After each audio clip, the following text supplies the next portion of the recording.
ಧನುಸ್ಸು ರಾಶಿ ಅತಿಯಾದಂತಹ ನಂಬಿಕೆಯಿಂದ ದ್ರೋಹವಾಗುತ್ತೆ. ಸ್ನೇಹಿತರು, ಬಂಧುಗಳು, ಕೊನೆಗೆ ಹೆಚ್ಚೇಕೆ ಅಣ್ಣ ತಮ್ಮ ಅಕ್ಕ ತಂಗಿಯರಿಂದಲೇ ದ್ರೋಹ ಆದರೂ ಕೂಡ ಅಚ್ಚರಿ ಪಡಬೇಕಾದಂಥದ್ದಿಲ್ಲ. ಅಷ್ಟರ ಮಟ್ಟಿಗೆ ನಂಬಿಕೆ ಒಳ್ಳೆಯದೇ, ಆದರೆ ಯಾರನ್ನ ನಂಬೇಕೋ ಅವರನ್ನ ನಂಬೇಕು. ಅಂಥವರನ್ನ ಬಿಟ್ಟು ನಮಗೆ ಇಷ್ಟವಾಯಿತು ಅಂತ ಹೇಳಿ ನಂಬಿದ್ರೆ ಅವರು ಯಾವ ರೀತಿಯಲ್ಲಿ ನಮ್ಮ ಬಗ್ಗೆ ಅಭಿಪ್ರಾಯವನ್ನು ಹೊಂದಿರ್ತಾರೆ ಅಂತಕ್ಕಂಥದ್ದು ಗೊತ್ತಿರಬೇಕು. ಅದು ಇಲ್ಲದೆ ಇದ್ದಾಗ ವಂಚನೆಗೆ ಅವಕಾಶಗಳಿರುತ್ತೆ, ವಿರೋಧಿಗಳಿಂದ ಕುತಂತ್ರ ನಡೆಯುತ್ತೆ, ನೀವು ಅಲ್ಲಿ ಬಲಿಪಶುಗಳಾಗ್ತೀವಿ. ಅದರಿಂದ ತೊಂದರೆ ಆಗ್ತಕ್ಕಂಥದ್ದು ನಿಮಗೆ ಎನ್ನುವಂಥದ್ದು. ಆತ್ಮೀಯರನ್ನ ಭೇಟಿ ಮಾಡೋದ್ರಿಂದ ಸಮಾಧಾನ ಸಿಕ್ಕತ್ತೆ, ನಿಮ್ಮ ವಿಚಾರಗಳನ್ನು ಹಂಚಿಕೊಳ್ತೀರಿ, ಹೀಗೀಗ ಆಗ್ತಾ ಇದೆ ಅನ್ನುವಂಥದ್ದನ್ನ. ಆಗ ಯಾರೋ ಪುಣ್ಯಾತ್ಮರು ನಿಮಗೆ ಒಳ್ಳೆಯ ಸಲಹೆಯನ್ನು ಕೊಡ್ತಾರೆ, ಅದರಂತೆ ನಡ್ಕೊಂಡ್ರೆ ನಿಮಗೆ ಅನುಕೂಲವಾಗಬಹುದು. ಒಂದು ವೇಳೆ ಅನುಕೂಲ ಆಗದೇ ಇದ್ರೂ ಕೂಡ ತೊಂದರೆಯಿಂದ ತಪ್ಪಿಸ್ಕೊಳ್ಬಹುದು, ತೊಂದರೆ ಆಗದೇ ಇರೋ ಹಾಗೆ ನೋಡ್ಕೊಳ್ಬಹುದು. ಇದು ಮಹದೋಪಕಾರವಾಗುತ್ತೆ, ಇದನ್ನ ಗಮನಿಸ್ಕೊಳ್ಬೇಕು. ಇಷ್ಟವಾದಂತಹ ಕೆಲಸಕ್ಕೆ ಅಡ್ಡಿಗಳು ಬರ್ತಾ ಇರುತ್ತೆ, ಆದರೆ ಅದೆಲ್ಲ ಕೆಲವು ನೀವೇ ಮಾಡ್ಕೊಳ್ಳುವಂಥದ್ದು. ಅದನ್ನೆಲ್ಲ ಗಮನಿಸ್ಕೊಳ್ಳಿ. ನಿಮ್ಮಷ್ಟಕ್ಕೆ ನೀವೇ ಒಂದಷ್ಟನ್ನ ಸರಿಪಡಿಸ್ಕೊಳ್ಳೋದಕ್ಕೆ ಅವಕಾಶ ಇದೆ, ಆದರೆ ಆ ಪ್ರಯತ್ನವೂ ನಡೀದೇ ಇದ್ರೆ ಯಾರೂ ಬಂದು ಸರಿ ಮಾಡೋದಿಲ್ಲ. ಅದು ನಿಮ್ಮ ಗಮನದಲ್ಲಿರಬೇಕಾಗತ್ತೆ. ಹಲವಾರು ರೀತಿಯ ಯೋಜನೆಗಳಿಗೆ ಭಂಗವಾಗತ್ತೆ. ಏನೇನೋ ಯೋಚನೆ ಮಾಡಿರ್ತೀರಿ, ಆದರೆ ಅದು ಯಾವುದೂ ಕೂಡ ಈಡೇರದೇ ಇರತಕ್ಕಂತಹ ಪರಿಸ್ಥಿತಿ. ಮನೆಯಲ್ಲಿ ಭಿನ್ನಾಭಿಪ್ರಾಯಕ್ಕೆ ಸ್ವಲ್ಪ ವಿರಾಮವನ್ನು ಹಾಕಿ ಅನ್ನುವಂಥದ್ದು. ಮಾತಿಗೆ ಮಾತು ಬರುತ್ತೆ, ಚರ್ಚೆಗಳು ನಡಿಬೇಕಾಗತ್ತೆ, ಆದರೆ ಪ್ರತಿಯೊಂದಕ್ಕೂ ವಿರೋಧವನ್ನೇ ವ್ಯಕ್ತಪಡಿಸ್ತಾ ಇದ್ರೆ ಯಾವ ನಿರ್ಧಾರಕ್ಕೂ ಕೂಡ ಬರಲಿಕ್ಕೆ ಸಾಧ್ಯ ಆಗದೇ ಇರುವಂತಹದ್ದು. ಸಾಯಿಬಾಬಾರನ್ನ ಪ್ರಾರ್ಥನೆ ಮಾಡಿ. ಶುಭವಾಗಿ. ಮಕರ ರಾಶಿ, ಆದಷ್ಟು ವಾದ ವಿವಾದ, ಪ್ರತಿವಾದ, ವಿತಂಡವಾದ ಇತ್ಯಾದಿಗಳಿಂದ ದೂರ ಉಳಿದ್ಬಿಡಿ. ನಿಮಗೇನೇ ವಿಷಯ ಗೊತ್ತಿರಬಹುದು, ಆದರೆ ನೀವು ವಾದ ಮಾಡ್ತಕ್ಕಂತಹ ಶೈಲಿ ವಿವಾದಕ್ಕೆ ಎಡೆಯನ್ನು ಮಾಡಿಕೊಡುತ್ತೆ. ನೀವು ಇಷ್ಟೊತ್ತು ಮಾಡದಂತಹ ಕೆಲವು ವಾದ, ಕೆಲವು ವಿಚಾರ ಮಂಡನೆ ವ್ಯರ್ಥವಾಗಿ ಹೋಗುತ್ತೆ ಅನ್ನುವಂಥದ್ದು. ನಿಮ್ಮ ಶೈಲಿ ಆ ರೀತಿಯಲ್ಲಿ ಇರುತ್ತೆ. ನಾನು ಹೇಳಿದ್ದೇ ಸರಿ ಅನ್ನುವ ಸಿದ್ಧಾಂತ ಕಂಡುಕೊಂಡು ನೀವು ಮಾತನ್ನ ಆಡೋ ಹಾಗಿರುತ್ತೆ ಅನ್ನುವಂಥದ್ದು. ನಂಬಿಕೆ ಕೆಲಸವನ್ನ ಮಾಡದೇ ಇರತಕ್ಕಂಥ, ಯಾರೋ ನಿಮ್ಮ ಬಗ್ಗೆ ನಂಬಿಕೆಯನ್ನು ಇಟ್ಟುಕೊಂಡಿರ್ತಾರೆ, ಆದರೆ ನೀವು ನಡ್ಕೊಳ್ತಕ್ಕಂತಹ ರೀತಿ ಶೈಲಿ ಆ ನಂಬಿಕೆಯನ್ನ ಉಳಿಯುವ ಹಾಗೆ ಮಾಡೋದಿಲ್ಲ. ಅದರಿಂದ ಪ್ರಯೋಜನವಾದರೂ ಏನಾಗತ್ತೆ ಅನ್ನುವಂಥದ್ದು. ನಿಮ್ಮ ಕೆಲಸವನ್ನ ಅಧಿಕಾರದಿಂದ ಅಥವಾ ಇನ್ಯಾವುದೋ ಕಾರಣದಿಂದ ಬೇರೆಯವರಿಗೆ ಹೇಳಬೇಡಿ. ಆ ಕೆಲಸಗಳು ಸರಿಯಾಗಿ ಆಗದಲೇ ನಿಮಗೆ ಅಪಮಾನವಾಗ್ತಕ್ಕಂಥದ್ದು. ಮಾನಸಿಕವಾಗಿ ವ್ಯಥೆ ಪಡ್ತೀರಿ, ಪ್ರಯೋಜನ ಏನು? ನೀವು ಮನಸ್ಸಿನ ಒಳಗಡೆ ನೋವನ್ನು ಪಟ್ಟುಕೊಂಡ್ರೆ ಪ್ರಯೋಜನವಾದರೂ ಏನು? ಕರ್ತವ್ಯ ಲೋಪವೋ, ಬೇಜವಾಬ್ದಾರಿತನವೋ, ಅಥವಾ ನಾನು ಅನ್ನುವಂತಹ ಅಹಂಭಾವವೋ ಅಲ್ಲಿ ಕೆಲಸ ಮಾಡ್ತಾ ಇರುತ್ತೆ, ನೀವು ಮಾತ್ರ ಬೇಸರವನ್ನು ಪಟ್ಕೊಳ್ತೀವಿ. ಇವೆಲ್ಲವನ್ನ ದೂರ ಮಾಡಿದಾಗ ತನ್ನಿಂದ ತಾನೇ ಏನು ಮಾಡಬೇಕು ಅಂತಕ್ಕಂಥದ್ದು ಹೊಳೆಯಬಹುದು. ವ್ಯಾವಹಾರಿಕವಾಗಿ ಸ್ವಲ್ಪ ಮಟ್ಟಿಗೆ ಸಾಧನೆಯನ್ನು ಮಾಡ್ತೀರಿ, ಅದು ನಿಮಗೆ ಸಮಾಧಾನ, ಜೊತೆಗೆ ನಿಮ್ಮ ಪೋಷಕರಿಗೆ ಏನೋ ಒಂದು ರೀತಿಯಲ್ಲಿ ತೃಪ್ತಿಯನ್ನು ಕೊಡುತ್ತೆ. ಆಸೆಗೆ ಮಿತಿ ಇಲ್ಲದೆ ನಿರಾಸೆಯನ್ನು ಹೊಂತೀರಿ. ಅದೂ ನನ್ನದು, ಇದು ನನ್ನದು, ಎಲ್ಲವೂ ಬೇಕು ಅನ್ನುವಂತಹ ಭಾವನೆ ಹೆಚ್ಚಾದಾಗ ಯಾವುದೂ ದಕ್ಕಿದಷ್ಟು ಕೂಡ ಸಾಕಾಗದಲೇ ನಿರಾಸೆಯನ್ನ ಹೊಂದುತ್ತೀರಿ ಅಂತಕ್ಕಂಥದ್ದು.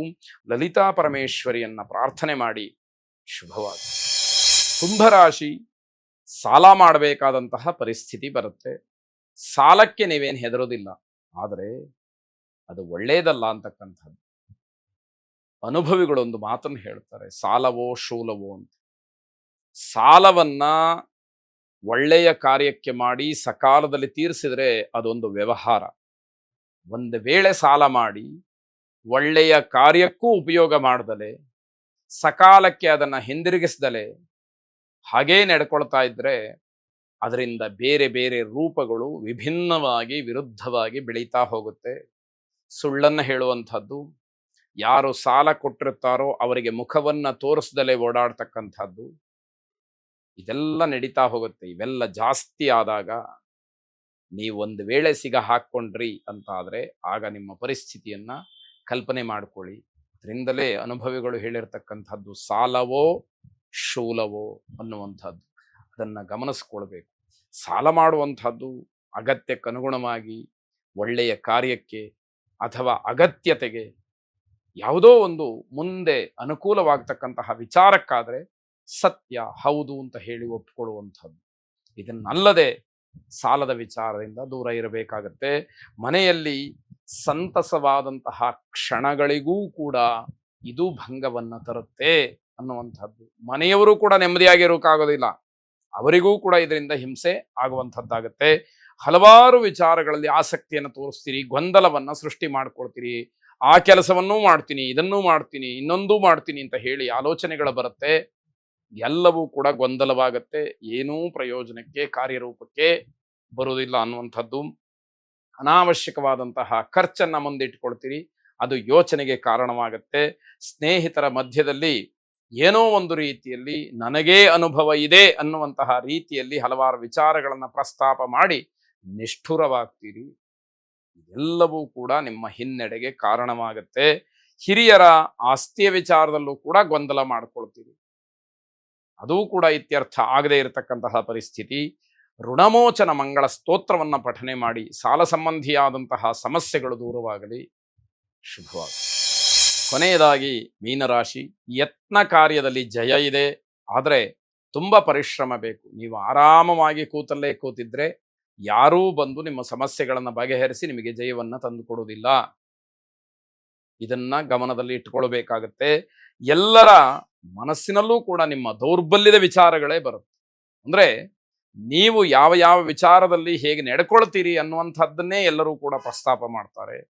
ಅದನ್ನ ಆದಷ್ಟು ಬದಲಾವಣೆಗೆ, ಧನಾತ್ಮಕವಾದಂತಹ ಪರಿವರ್ತನೆಗೆ ಪ್ರಯತ್ನವನ್ನು ಮಾಡಿ ಎನ್ನುವಂಥದ್ದು. ಸ್ತ್ರೀಯರಿಗೆ, ಮಾತೆಯರಿಗೆ ವಸ್ತ್ರ ಮತ್ತೆ ಧನಲಾಭವಾಗ್ತಕ್ಕಂತಹ ದಿವಸ. ಒಡವೆ, ವಸ್ತ್ರ, ಧನ ಇವೆಲ್ಲವೂ ಕೂಡ ಸಿಕ್ಕುವಂಥದ್ದಾಗಬಹುದು. ರಿಯಲ್ ಎಸ್ಟೇಟ್ ಏಜೆಂಟ್ಗಳಿಗೆ ಶುಭವಾದಂತಹ ದಿವಸ ಇದು. ಹಣ ಏನೋ ಸಿಕ್ಕಿಬಿಡುತ್ತೆ ಅಂತಲ್ಲ, ವ್ಯವಹಾರಕ್ಕೆ ಮುಂದುವರಿಬಹುದಾದಂಥದ್ದು, ವ್ಯವಹಾರಗಳು ಆಗ್ತಕ್ಕಂಥದ್ದು, ಅದಕ್ಕೆ ಪೂರಕವಾದಂತಹ ವಿಷಯಗಳು, ದಾಖಲಾತಿಗಳು ನಿಮಗೆ ಲಭ್ಯವಾಗ್ತಕ್ಕಂಥದ್ದು ಆ ಸೂಚನೆಯನ್ನು ಹೇಳುತ್ತೆ. ಭೂ ವಿಚಾರದಲ್ಲಿ ಯಾವುದೇ ರೀತಿಯ ಕುತಂತ್ರಗಳನ್ನ ಮಾಡಬೇಡಿ. ಭೂಮಿಯ ಮಾರಾಟ ಇರ್ಬೋದು ಅಥವಾ ಖರೀದಿ ಮಾಡೋದಿರ್ಬೋದು, ಯಾವ ಕುತಂತ್ರಗಳು ಕೂಡ ಬೇಡ. ನಿಮ್ಮ ದಾಖಲಾತಿಗಳಾಗ್ಲಿ, ವ್ಯವಹಾರಗಳಾಗ್ಲಿ ಪರಿಶುದ್ಧವಾಗಿದ್ದಷ್ಟು ಕೂಡ ನಿಮಗೆ ನೆಮ್ಮದಿ, ನಿಮಗೆ ಲಾಭ ಅನ್ನುವಂಥದ್ದನ್ನ ಅರಿಬೇಕಾಗತ್ತೆ. ಹಿರಿಯರ ಆಸ್ತಿ, ಹಿರಿಯರ ದುಡ್ಡು, ಹಿರಿಯರ ಧನ, ದ್ರವ್ಯ ಇತ್ಯಾದಿ ವಿಚಾರಗಳಲ್ಲಿ ಮನಸ್ತಾಪವಾಗುತ್ತೆ. ಅಣ್ಣ ತಮ್ಮ, ಅಕ್ಕ ತಂಗಿಯರ ಮಧ್ಯದಲ್ಲಿ, ಕುಟುಂಬದ ಮಧ್ಯದಲ್ಲಿ ಜಗಳವಾಗುವಂಥದ್ದು ವಿಶೇಷವಾಗಿ ಕಾಣುತ್ತೆ. ಭೂವರಾಹ ಸ್ವಾಮಿಯನ್ನ ಪ್ರಾರ್ಥನೆ ಮಾಡಿ.